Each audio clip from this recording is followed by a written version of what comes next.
दोस्तों, 8वीं आदत का मतलब है अपनी इनर वॉइस को पहचानना और दूसरों को भी इनर वॉइस को फाइंड करने में सहायता करना। अर्थात आप लाइफ में क्या करना चाहते हो, आप इस धरती पर किस मकसद से आए हो, यह पहचानना। आइए अब इस किताब के पॉइंट वाइज समरी को हम समझते हैं। दोस्तों, अगर आप नए हैं तो चैनल को सब्सक्राइब जरूर कर ले।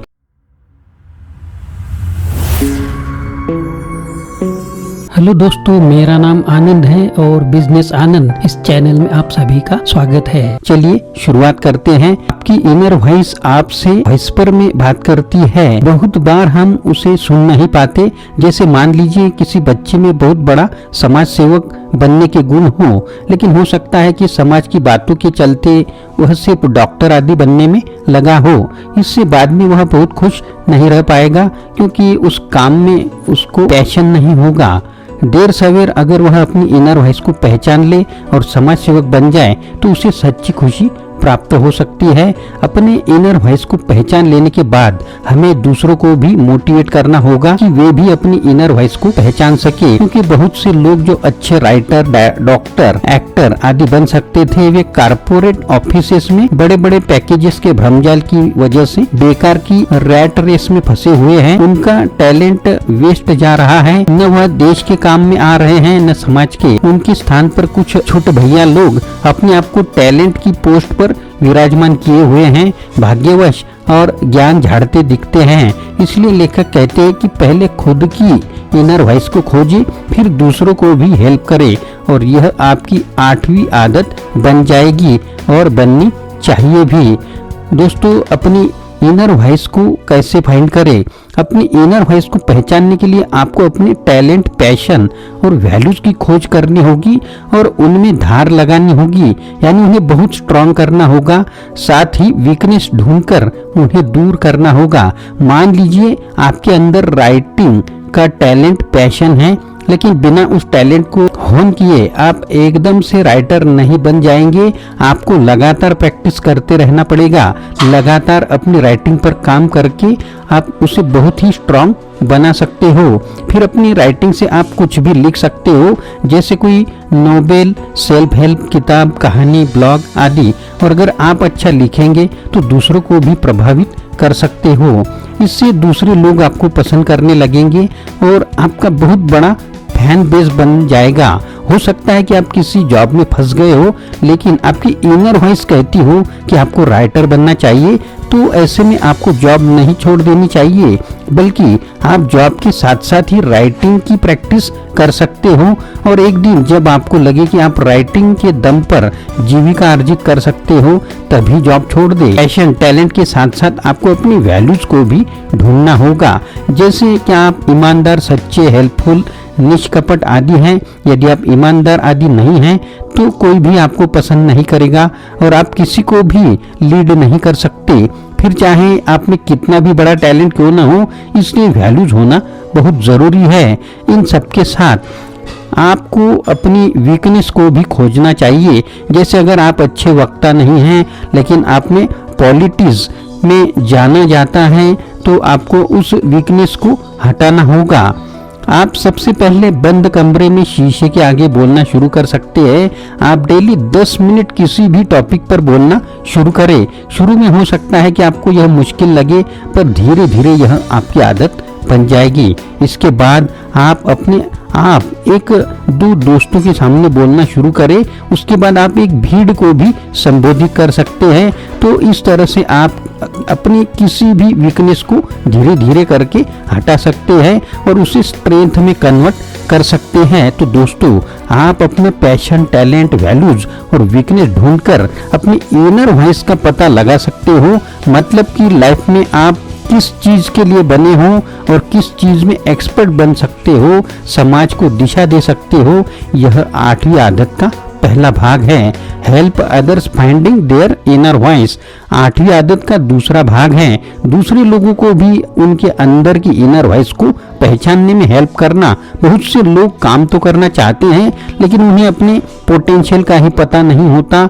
बहुत से लोग समाज के लिए अपना योगदान दे सकते हैं लेकिन फिर भी नहीं देते क्योंकि उन्हें खुद ही एबिलिटी पर संदेह होता है। तो आप उनको मोटिवेट करके उनके टैलेंट को निखारने में हेल्प कर सकते हैं। एग्जाम्पल के लिए मान लीजिए आप एक ऐसे कस्बे में रहते हो जहां बहुत ही कचरा फैला रहता हो और सब लोग बस कचरा फैला रहे हो। ऐसे में आपको उन लोगों से बात करनी होगी, उन्हें सफाई के लिए कन्विंस करना होगा, उन्हें मोटिवेट करना होगा, उनकी इनर वॉइस को जगाना होगा। यही आपकी 8वीं आदत होनी चाहिए। आप उन्हें बोल सकते हैं कि क्या इस कस्बे को पूरे स्टेट का नंबर 1 कस्बा बना सकते हैं। इसके अलावा आप उन्हें बता सकते हो कि कचरे से बहुत सारी बीमारियां फैल सकती है और हम अपने बच्चों को क्या लेजेसी दे सकते हैं या दे जा सकते हैं। क्या हम दुनिया का सबसे गंदा कस्बा कहलाना चाहेंगे। इससे सब लोग मोटिवेट हो जाएंगे क्योंकि आप उनको एक दिशा दे रहे हो। तो इस तरह से आप दूसरों के अंदर की भी इनर वॉइस को जगा सकते हो, यानी उन्हें प्रेरणा से भर सकते हो। यह कहने के बाद आपको एक्शन भी लेना होगा। आप खुद कूड़ा उठाना शुरू कीजिए। इसका मतलब यह नहीं है कि आप अपने हाथों से ही कूड़ा उठाना शुरू कर दे। हो सकता है कि आप सफाई कर्मचारी को हायर करें, उन्हें जरूरी सामान उपलब्ध कराएं, साथ ही सेफ्टी के लिए ग्लोव्स, प्रोटेक्टिव गियर्स आदि दे सकते हैं। जब लोग आपको ऐसा करते हुए देखेंगे तो सच में ही आपको सपोर्ट मिल जाएगा, वह सपोर्ट के लिए आएंगे। इससे आपकी ट्राइब या भाईचारा बढ़ता जाएगा। ट्राइब्स के बन जाने से आपको फ्यूचर में और भी हेल्प मिल सकती है। फिर चाहे आप अपना बिजनेस लगा रहे हो या पॉलिटिक्स में जाना चाहते हो, ट्राइब्स बनने से आपको जरूर सफलता मिलती है। इसके लिए आप यह ट्राइब्स के बारे में जो किताब है इसका भी वीडियो में बनाने वाला हूँ, वह भी जरूर देखिएगा। Develop 4 types of intelligence. इसके बाद लेखक स्टीफन कोवे कहते हैं कि आप अपने अंदर 4 तरह की इंटेलिजेंस बढ़ाने की कोशिश कीजिए। पहला, फिजिकल इंटेलिजेंस। सबसे पहले आप अपनी बॉडी की फिटनेस पर ध्यान दीजिए। क्या आपकी बॉडी पूरी तरह से स्ट्रांग है? क्या आप सुबह जल्दी उठ पाते हैं? क्या आप कुछ सीढ़ियां चढ़कर ही हाँफने लग जाते हैं? इसलिए सबसे पहले आप यह देखिए कि आपकी बॉडी में क्या कमजोरियां हैं। अगर आप सुबह जल्दी नहीं उठ पाते तो आज से ही अलार्म सेट कीजिए और सुबह 5 बजे उठने की कोशिश जरूर कीजिए। उसके बाद यदि आप योगा मेडिटेशन नहीं करते हैं तो आप वह भी शुरू कर सकते हैं। इसके बाद आप 10-15 मिनट एक्सरसाइज जरूर कीजिए। इससे धीरे धीरे आपकी बॉडी की सारी वीकनेस चली जाएगी और आप बिल्कुल स्ट्रांग और हेल्दी बन जाएंगे। बीमारियां आपको छू भी नहीं पाएगी।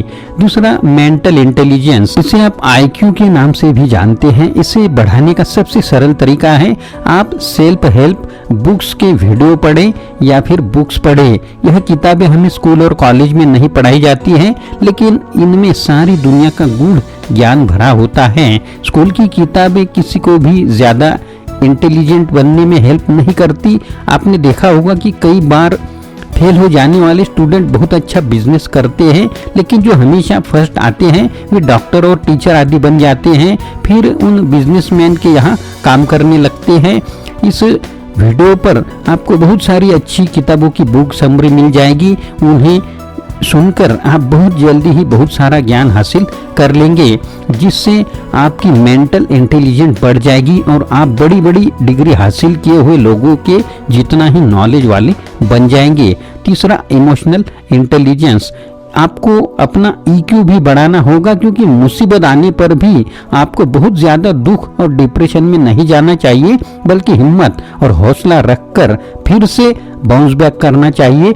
इसी तरह से खुशी के मौके पर आप कोई जीत हासिल करने पर आपको एकदम से हवा में नहीं उड़ना चाहिए। कुछ लोगों को घमंड से भर जाते हैं और फिर उनका पतन भी शुरू हो जाता है, क्योंकि घमंडी लोग कोई भी व्यक्ति पसंद नहीं करता और लोग धीरे धीरे अपना समर्थन वापस लेने लगते हैं तथा किसी और हम्बल आदमी के साथ जुड़ने लगते हैं। इसी के साथ साथ हमें दूसरों के लिए एम्पैथी बढ़ानी चाहिए। एम्पैथी का मतलब होता है कि दूसरों के दर्द को समझकर उन्हें प्रॉपर सहानुभूति, हेल्प्स तथा सलाह मशवरा देना। चौथा है स्पिरिचुअल इंटेलिजेंस। इसका मतलब है कि अपने अंदर आध्यात्मिक शक्ति और मॉरल वैल्यूज पैदा करना। क्या आप ईमानदार और सच्ची चरित्र के हैं या झूठ फरेब का सहारा लेते हैं? कुछ भी हो, अंत में केवल अच्छे इंसान को ही लोग समर्थन देने लगते हैं और जो लोग भ्रष्टाचार का सहारा लेते हैं उनकी हार ही होती है। इसलिए आप योगा और मेडिटेशन के जरिए अपने मन को इतना स्ट्रांग कर सकते हैं कि आपका चरित्र अपने आप ही बलवान बनता है और आप एक बहुत अच्छे इंसान भी बन जाएंगे।